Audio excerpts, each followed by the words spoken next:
Over to you, Victoria. Thank you, Barry. I'm a fine art conservator, which makes me a material scientist. I'm also probably one of only two PhDs for the heritage sector. I am the organiser of the National Endangered Skills and Trades Show, and prior to returning to Australia for up to 5 years to Asia, where I worked in real heritage, I came back to set up my lab. That's the bio that everyone knows. It's on my website, you've heard it before. The thing that no one knows is that I lived with immense domestic violence for 8 years. I had my life threatened, I had a kid taken out on me, I had my ex-husband put in jail that he subsequently killed. The impact on myself and my children has been immense. And I think, and I believe dearly, that with 55 women dead and 10 women, children dead as of this last week, that every single person in this country is reflecting, deeply reflecting, on what they themselves can do in their inner circle, in their familial circle, and in their careers and professions. And while I was here to talk about our endangered skills, I'm actually here as a call to action, because cultural heritage is about us looking at our past, looking at its values, and guiding our future. And at the moment, the future, particularly for Asia, is bleak. It's dangerous, and it's fraught. So, what can we do? For starters, we have a structure in Australia that predominantly looks at built heritage, that looks at planning, that looks at infrastructure, that is in fact the heritage of men. Even today, when we talk about the built heritage, we've heard 3 women get mentioned. Nothing about the landscaping, nothing about the interiors, nothing about the decals, nothing about the furnishings, or the impact or visibility of women. And if women are so invisible, and if our contribution is so small and so undervalued, no wonder we're getting hurt. We have to do better. We have to do so much better. And it begins and ends with us being one of 3 countries in the world without a heritage minister. The other 2 being Canada and America. Also, not surprisingly, colonial powers are in denial about the genocide and the violence they brought on their Indigenous people.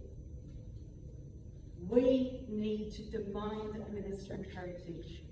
We need to insist that the 8 different ministries that silo us are combined under one minister that actually adds value to what it is we all do. We have movable heritage underneath industrial affairs. We have environmental heritage and Indigenous heritage under the Department of Environment. Because, hey, we still think Indigenous heritage should be flora and fauna? It's offensive.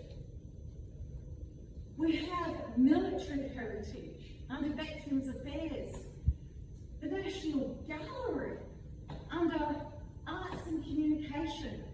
We are all divided, and numerous speakers today have said what a large sector we are. But we are not united. We are not in strength.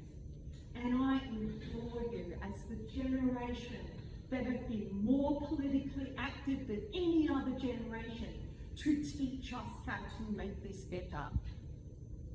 Help us to make this better for the young women and children that come next. Because we're invisible, completely invisible. Our trades are invisible. In 1996, the national trades of all of our heritage trades were banned. It was made illegal for them to take on apprentices. Think on that. 260 trades are on the necessary immigration list. But we ban those practitioners from taking on apprentices here in this country. Essential trades.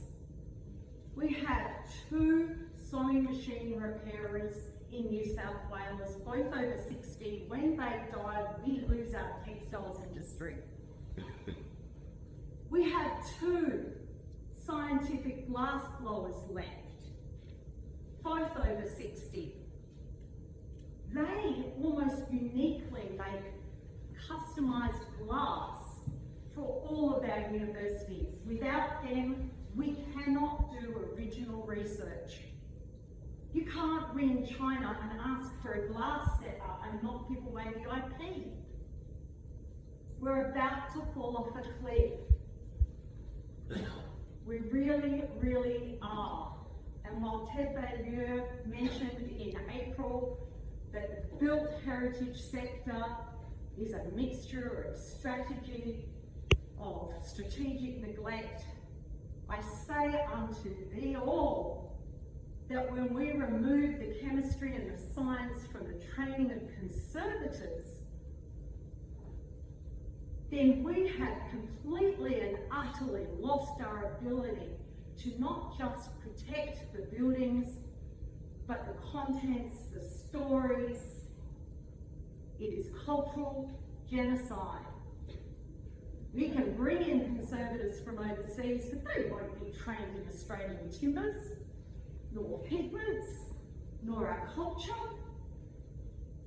We need to do something and we need to unite. So, what can we do to be more inclusive, to elevate and amplify women? For starters, we can write to our local members about the appalling expenditure of taxpayer money on the Gauguin exhibition. He was a mediocre artist to begin with, and he only reached fame because he raped and pillaged his way until he had to flee France. And he's a non-violent pedophile, and in our period of femicide, we're elevating him using taxpayer money? How is this okay? How is it okay that we are promoting aid into the Pacific and then putting him on the national stage? His Tahitian bride was 12. There are so many ways in which we can unite this sector. There are so many things that we can all do as individuals, and that we must. We must demand a federal heritage minister and bring this fractious sector of underfunding together so that they see how big this workforce is. A workforce that is predominantly women. A workforce that has had no real salary increase in 40 years, not just here, but globally. A workforce where you can have a PhD, run a small museum, and be expected on your job description to be sweeping floors, selling tickets, scrubbing out toilets, and have absolutely no career advancement. This sector is predominantly built on the unpaid labour of women, of volunteers, of interns, of students, and many, many, many of them volunteering in the hope that they get enough work experience to land that 1 in a million job that's still underpaid. We have to do better. Our advocacy for heritage must begin with the advocacy of our own people. Right.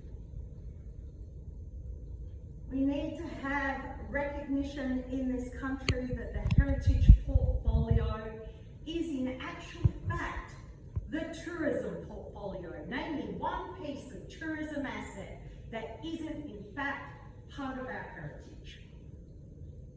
As soon as something starts to make money, it's tourism. As soon as it loses money, it's back into heritage.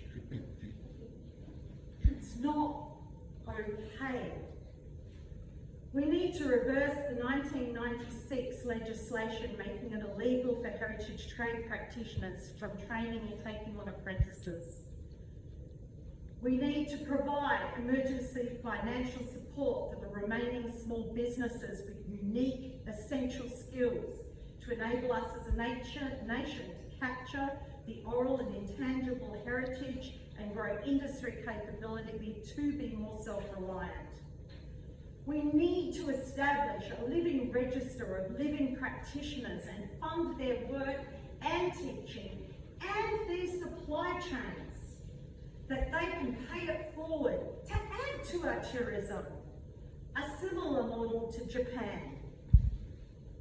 We need to support an Art Amnesty Day to enable repatriation of art and artefacts back to embassies and communities in a way that rewards us and our Indigenous people to be able to have their artefacts returned here. We need to have recognition of all of the things removed from society as dangerous or superseded that end up into our museums, making them dangerous repositories of toxins and hazards. I did a museum inspection 4 weeks ago and we found an entire showcase of radioactive material. Never mind the staff and the volunteers and the public. We find PVCs, DDT, mercuries, arsenic, every place in our museums, and in our regional museums, there is no support or science to back up that stuff. They are left as part of the national distributed collection. They are left unfunded at the whim of local council, lucky if they are given a building. Our most vulnerable are running these shows, and there's no funding for them to decolonise those spaces and to include an Indigenous story or a female story. We have to support a national disaster plan and response plan, including training of our military for our collections and heritage, in accordance with the fact that we did sign the 1954 Hague Convention. We need to find additional funding for all of our regionals and rurals to be more inclusive of Indigenous voices, stories, and of that of women. We need to review the use of public money to put on exhibitions of mediocre men when it tacitly promotes violence and pedophilia. We need to lobby for a listing of UNESCO. Listing for Canberra doesn't just mean 180,000 more tourists, growth in our economy. I used to give a shit whether business cared or not about the UNESCO listing or whether it was going to stop them from making money. Now we desperately need this listing for our national capital to put women and Marion Mahoney Griffin's contribution as the only city in the world designed by a woman on the map, because the women of Australia need it. We need to be visible. We need to review training to ensure that the next generation of young people are not exploited by a sector reliant on their unpaid labour. And let's put this in real terms, because for the majority of women who are doing all of this unpaid labour, it extends their HECS debt. Their HECS debt is measured at the reserve rate interest. If it takes them longer to pay it off, their education has cost them anything up to double what it's cost a man who's at a paid job. We need to seriously look at the economic development and inclusion that heritage has under the SDGs for climate change. And heritage needs to stop being seen as a gatekeeper, but as an economic driver for our community. We need funding for an OH&S audit across the country for our people. And we need to make sure that conservation is based on values that are inclusive of women. Because if we remain invisible in our culture, in our history, in our past, then we're just going to keep getting killed. Thank you.